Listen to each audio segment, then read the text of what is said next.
ప్రారంభోత్సవం చేయడానికి శంకుస్థాపన చేయడానికి గౌరవ మంత్రివర్యులు సీతక్క గారు రావడం జరిగింది. ప్రోటోకాల్ ప్రకారం ఇక్కడున్న ఎమ్మెల్యేగా నాకు కూడా ఆహ్వానం అందింది, నేను కూడా వెళ్లడం జరిగింది. మా మున్సిపల్ చైర్మన్స్, మా కౌన్సిలర్ మిత్రులు అందరం కలిసి ఏ ప్రాంతంలో ఎక్కడ ఉంటే అందరం కూడా అక్కడే ఉండి వారికి మంత్రి గారు రాగానే మేము స్వాగతం చెప్పినాం. వారికి బొకే ఇచ్చి షాల్వా కప్పి, ఒకవేళ అక్కడ కాంగ్రెస్ నాయకులు ఉంటే కూడా వాళ్ళందరినీ కూడా కొట్టమని చెప్పేసి కొబ్బరికాయ కొట్టమని ఇస్తే కూడా కావాలని కొంతమంది నాయకులు బాగా తాగొచ్చి అసలు అక్కడ నేను ఉండకూడదు, ఎమ్మెల్యే పల్లా గో బ్యాక్ అని చెప్పేసి నినాదాలు ఇవ్వడం మొదలుపెట్టింది. అయినా చాలా ఓపికతో ఈ పనులన్నీ కూడా బీఆర్ఎస్ ప్రభుత్వం కేసీఆర్ గారు ఇచ్చిన నిధులతోనే జరిగినాయి.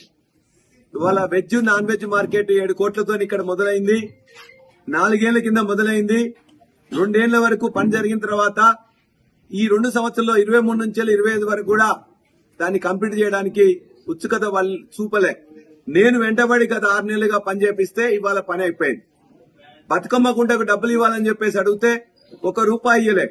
ఎల్ఆర్ఎస్ వచ్చిన డబ్బులు మున్సిపాలిటీలో ఉంటే దరిదాపుగా 3 కోట్ల రూపాయలు బతుకమ్మ కుంటలో పెట్టి ఇలా బాగు చేయించుకున్నాం. ఇవాళ ఇక్కడ వైకుంఠధామం లేకపోతే వైకుంఠధామానికి నేను 25 కోట్లు గత ప్రభుత్వంలో కేటీఆర్ గారు నేను ఎమ్మెల్సీగా ఉన్నప్పుడు 25 కోట్ల నిధులు ఇస్తే దాన్ని పొంగులేటి శ్రీనివాసరెడ్డి గారు కూడా ఇవ్వాలని చెప్పి చెప్తే కాంగ్రెస్ నాయకులు అడ్డు పెడితే ఇప్పుడు 19 కోట్లు రావడం జరిగింది. అందులో భాగంగా వైకుంఠధామానికి సంబంధించి కూడా దరిదాపుగా 2 కోట్ల రూపాయలు పెట్టినాం. వైకుంఠధామానికి ముందున్న నెహ్రూ పార్క్ నుంచి ఉన్న 60 ఫీట్ల రోడ్డు గాని ఆ వైకుంఠధామంలో బాగా చేసుకోవడానికి అని చెప్పేసి 2 కోట్ల పనులు కూడా ఇవాళ మొదలు పెట్టుకోవాల్సిన అవసరం ఉంది. ఇవన్నీ కార్యక్రమాలు మొదలు పెడుతుంటే ఇవాళ కాంగ్రెస్ వాళ్ళు ఇలా కళ్ళు దాగిన కోతిలా ఇవాళ కొంతమంది ఇక్కడున్న ఎమ్మెల్యే క్యాండిడేట్ ఇక్కడ జనగామ కథలు వాళ్ళకి సంబంధమే లేదు.